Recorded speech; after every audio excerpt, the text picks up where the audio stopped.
Olá, eu quero cumprimentar a você com a paz do Senhor Jesus e dizer que nós estamos aqui para darmos continuidade à questão da ética na vida do crente. E quando nós falamos de ética na vida do crente, estamos nos relacionando à questão comportamental, conforme sempre deixamos claro, embora o nosso assunto, por se tratar de ética na vida do crente, não vai deixar de ter sempre algum aspecto doutrinário, bíblico, que nós vamos citar, para dar mais ênfase à questão da ética, mas na vida de dentro de um ponto específico, que é a vida do crente em Jesus.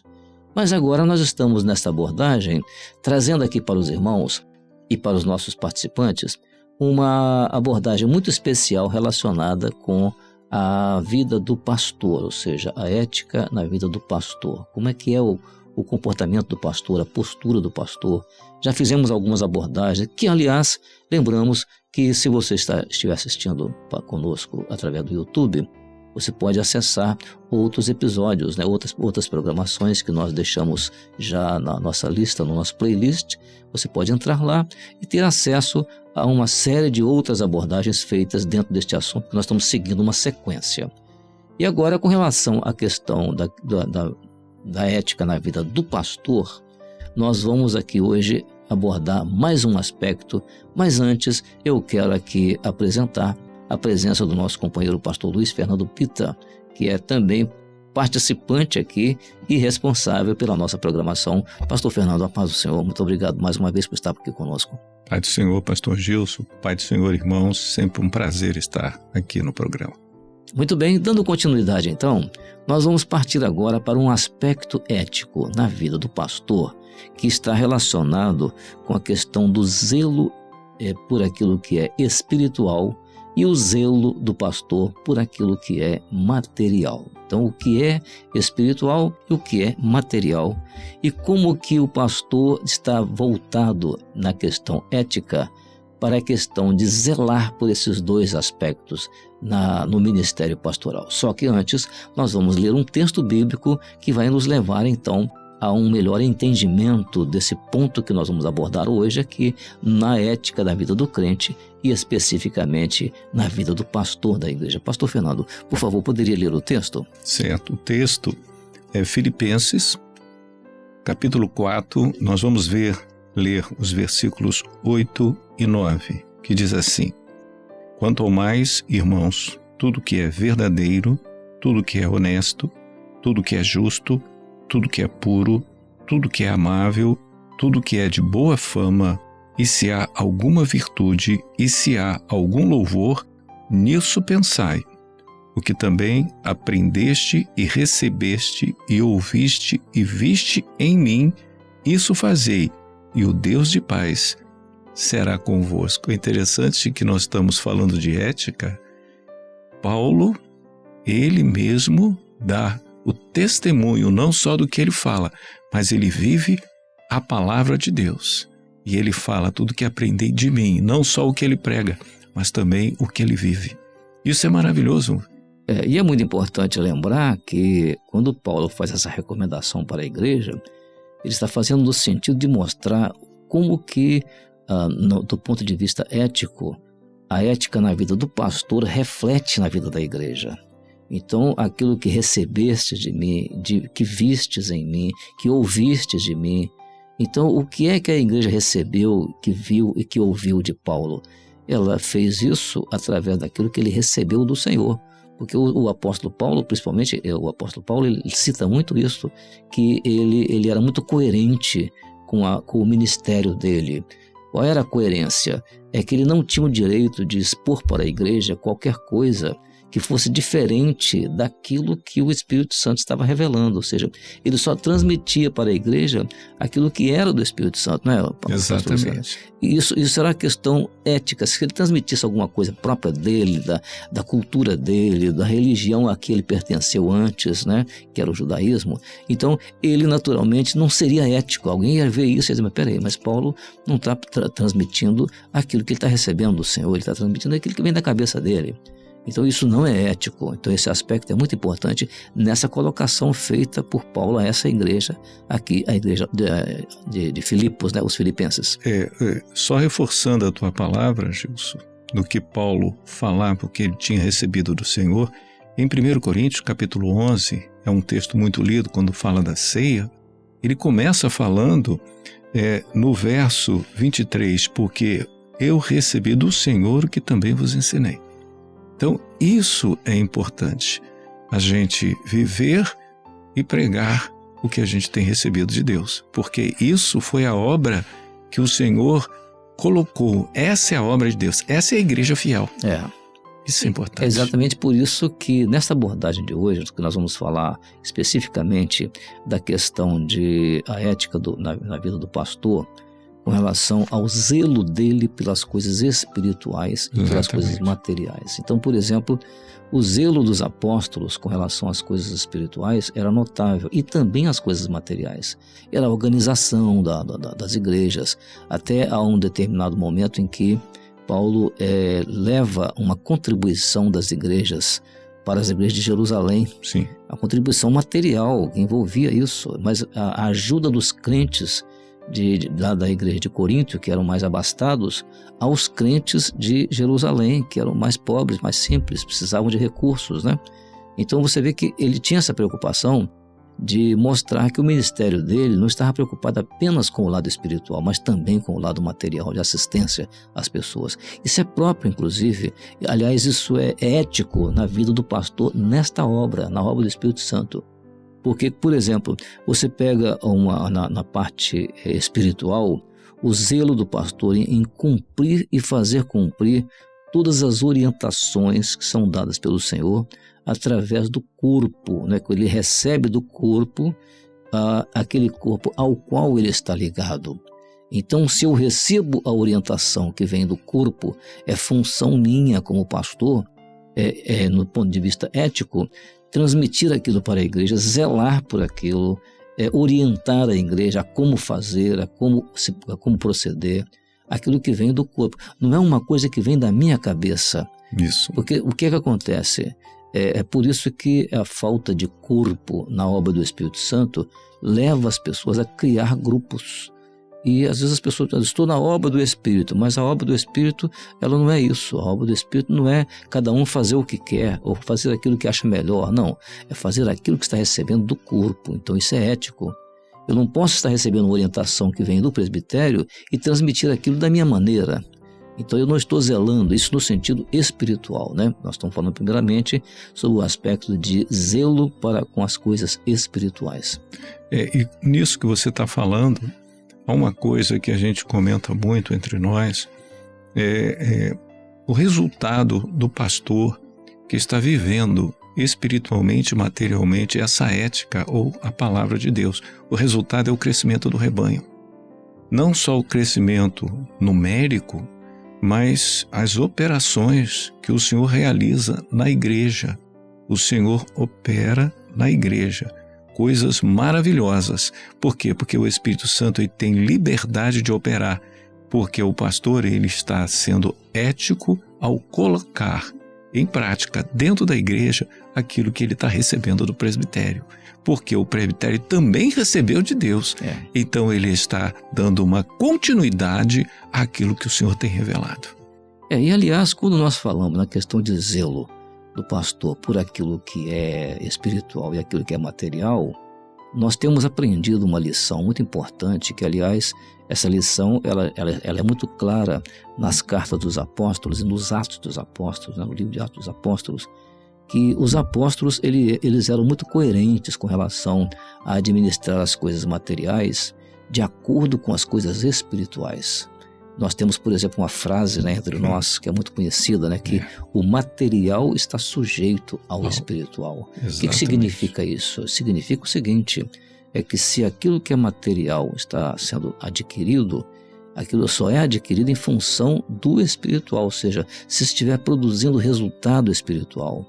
E o pastor tem que estar eticamente muito bem ligado, muito bem colocado, muito bem entendendo bem esse aspecto.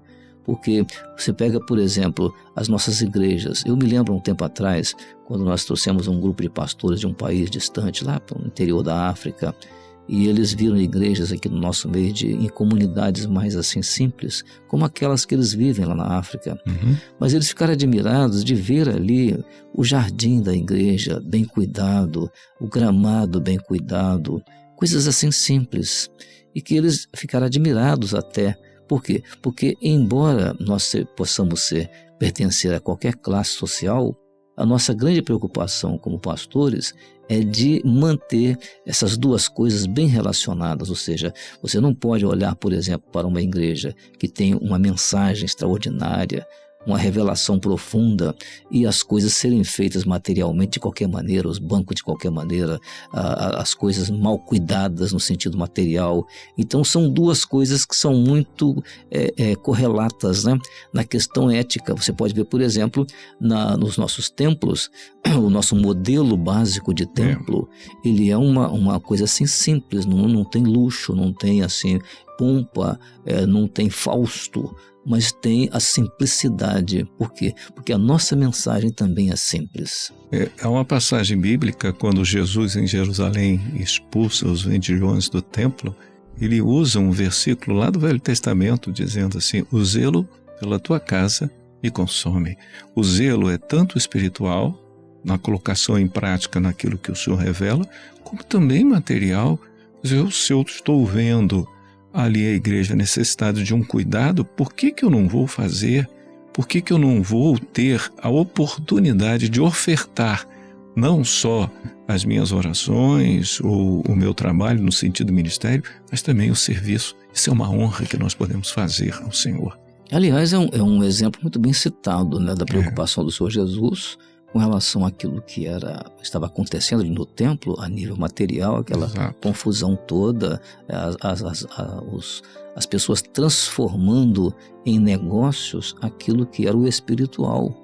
A minha casa será chamada casa de oração. Isso. E vocês transformaram em um covil de ladrões, foi a expressão do Senhor Jesus. Vendilhões e ladrões, é isso mesmo que ele fala. É um covil de ladrões, né? Os vendilhões do templo. Mas aí o que acontece? É ético para o pastor ter, portanto, esse duplo cuidado. Se ele tem, por exemplo, cuidado com as coisas espirituais, as materiais não podem ficar sem cuidado. No sentido de assistência à igreja, no sentido até de dar assistência material à igreja. E o cuidar do templo, o cuidar do jardim do templo. Não é ele que vai fazer isso, mas ele vai ter o governo dessa situação. Então, esse aspecto é um aspecto muito fundamental na questão da ética do pastor, porque isso reflete na igreja. Isso. Reflete na igreja. Você pega, por exemplo, o pastor que num dia de um mutirão da igreja, pastor fazer parte ali daquele mutirão, ele normalmente não tem obrigação daquilo. Ele vai ordenar, vai coordenar, vai ajudar no que é preciso, mas se ele também puser a mão na massa, como se diz o ditado, né? A igreja vai se sentir mais feliz ainda, né? E é uma bênção a gente poder servir ao Senhor desta forma. Dessa forma. E você está falando no sentido até material, no zelo do templo, mas eu estendo isso à sua vida particular, bom, isso é bem à sua vida profissional, à sua vida familiar, o seu ambiente de trabalho, seus amigos ali. Tem de haver uma ética no ministério, aquilo que o Senhor realmente nos ensina a viver na sua presença. É verdade. Mas então, vamos dar continuidade para nós partirmos agora para um outro aspecto que nós queremos chamar a atenção, convidar, né, a atenção daqueles que estão participando conosco, que na questão de zelo do pastor, né, com relação ao espiritual e material, tem também um outro aspecto muito fundamental, que é o ministério, a ética no ministério do pastor, com relação à sabedoria e honestidade do ministério. O que é a sabedoria do ministério? O que é ser honesto no ministério? Isso é muito importante, né? Nós fazemos uma abordagem sobre isso. Porque, com relação à ética no ministério do pastor, esses dois aspectos, eles merecem uma consideração muito especial, ou seja, a sabedoria do pastor e a questão de honestidade, ser honesto no ministério. Isso é muito fundamental. O que é então o pastor sábio, né? Como nós podemos definir aqui a questão do pastor sábio? o pastor sabe, o que é a sabedoria na vida do pastor, o que pode representar isso, né? A presença do Espírito Santo nas nossas vidas nos traz um conceito diferente e um recurso diferente de vivermos o nosso dia a dia. Quando nós falamos, você citou aí sabedoria, é um dom espiritual. É um dom espiritual que não pode faltar ao ministério. Sabedoria e discernimento. O primeiro dom e o sétimo dom. Porque são dons que não são aparentes como o dom de ciência, né? Ou de profecia, mas é fundamental, porque embora não sendo aparente visivelmente assim, é notado. Esse homem é diferente. O que ele tem? Ele tem o Espírito Santo de Deus. Isso é maravilhoso. E o que é importante também, pastor Luiz Fernando, na questão de sabedoria na vida do pastor, não está relacionado naturalmente ao conhecimento humano dele. Se ele tem algum DR no nome, se ele tem alguma capacitação humana, não é nesse sentido. O pastor sábio é aquele que é sensato, é aquele que é humilde, aquele que é discreto, aquele que fala pouco, aquele que fala o que convém falar. E principalmente quando ele se dirige à igreja, aos irmãos da igreja, porque ele não é dado a assuntos que não edificam.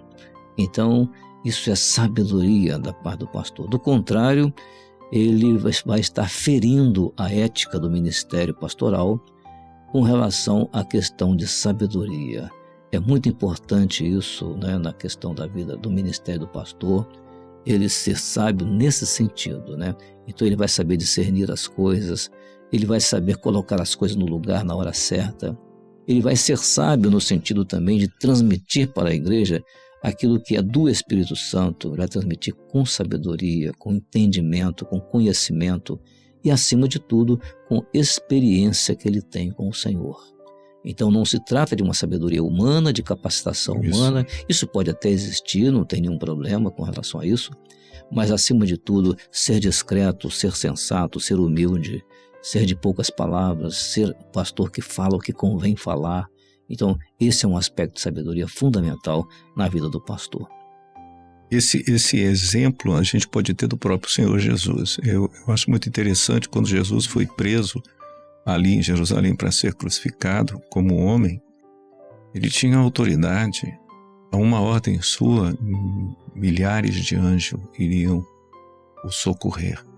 Mas para ele obedecer a um projeto de Deus, ele se cala. Por quê?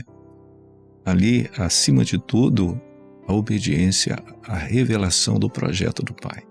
E como homem, ali ele sofreu a dor para nos salvar, mas há uma ética maravilhosa ali, em submissão à vontade de Deus. Uma palavra dele, ele teria o socorro que quisesse, mas ele preferiu se humilhar, e você coloca, como você falou aí, a humildade. Isso faz parte do ministério, porque isso fez parte do Senhor Jesus. O Criador dos céus e da terra se fez homem, e ao nascer ele não teve nenhum berço, nem uma cama. Se os irmãos não sabem, manjedoura é o lugar que se coloca comida para o gado. O manjar, né? A comida, né? Ele não tinha um lugar para dormir. O Rei dos Reis, Senhor dos Senhores, teve um local ali, um local onde se botava comida para o gado se alimentar. Esse foi o local, porque não tinha lugar nas hospedagens, né, para ali acolher a sua família. Como o Senhor foi humilde. E não tem como a gente falar em ética ministerial se nós não procurarmos, lógico que nós não vamos alcançar o que o Senhor alcançou, mas procurarmos ali sermos imitadores do Senhor. Isso é maravilhoso. A humildade sempre foi a característica do Senhor Jesus, né? Em todo sentido, né? Até no seu nascimento, né? Em toda a sua vida. Em toda a sua vida. Aliás, não podia ser outro lugar, né, pastor Luiz Fernando, para ser colocado Jesus quando ele nasceu, a não ser numa manjedoura, né? Porque, como você falou, a manjedoura, pão da vida, né? A manjedoura é o lugar do alimento da ovelha, né? E Jesus é o pão da vida. Né? Eu não quis citar isso, mas há uma revelação maravilhosa ali. Ele nasceu para ser o pão da vida, para alimentar a nossa alma. Que maravilha, glória a Deus por isso, né? Mas tem um outro aspecto que é a honestidade no ministério. O que é o pastor honesto no ministério? Onde é que está esse aspecto de honestidade no ministério do pastor? Honestidade quando nós vivemos o que pregamos, né? Nós já tínhamos falado aqui. Ele obedece às regras, ele não estabelece, ele não está acima de nenhuma das regras, seja estabelecida por Deus no sentido espiritual e seja no sentido material. Você citou aqui, ele convoca o mutirão e fica em casa. Ele pode até não ir porque foi trabalhar, ele teve um compromisso ali, algo muito importante, mas ele procura estar junto do rebanho, porque isso é honesto. Ele convoca um jejum e ele não faz o jejum. E na sua vida particular, ele fica devendo, ele faz compromissos assumindo dívidas e sabendo que não vai pagar. São coisas assim que isso não faz parte do ministério, da ética ministerial. Ele pode viver com simplicidade, mas dentro daquilo que Deus lhe deu. E se ele tiver abastança, ele não ostenta, ele procura ser humilde, exatamente não falando aquilo que tem. Para quê? Porque aquilo não vai salvar a sua vida. Pelo contrário, na humildade é que ele vai alcançar muitas vidas na presença do Senhor.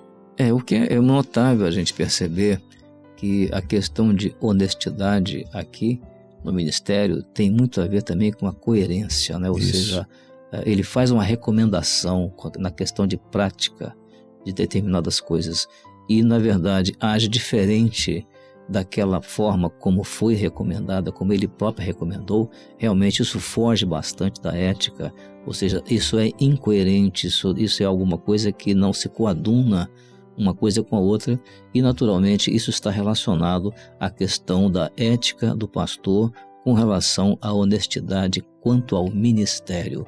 Ele foi chamado para entregar aquilo que é do Espírito Santo, então ele é honesto quando ele entrega aquilo que é do Espírito Santo.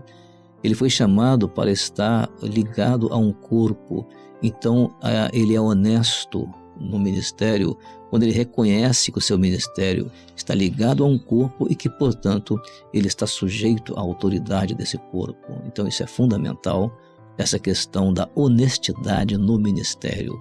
Isso é ético, isso é profundamente exemplar para a igreja. Mostrar para a igreja que realmente, e para o mundo inteiro, né? Mostrar que o pastor ele é honesto naquilo que ele prega, ele é honesto naquilo que ele anuncia, que ele recomenda, porque ele pratica aquilo que ele recomenda. Então isso é um aspecto fundamental. Dentro desse assunto tem uma passagem bíblica, quando os discípulos discutiam entre si quem seria maior entre eles. O Senhor dá um exemplo muito interessante quando o Senhor Jesus diz: o maior é aquele que mais serve. Você quer ser grande na obra do Senhor? Sirva mais. E a gente sabe que o maior é Jesus, porque o que mais nos serve é o Senhor Jesus, porque na cruz ali ele morreu, derramando seu espírito, seu sangue para o perdão do nosso pecado. Então, nós não somos chamados para exercer governo, nós somos chamados nesta obra ao ministério para servir. E quanto mais servirmos, aí sim, maior seremos, não no conceito do homem, mas no conceito de Deus. Amém, isso é verdade, glória a Deus.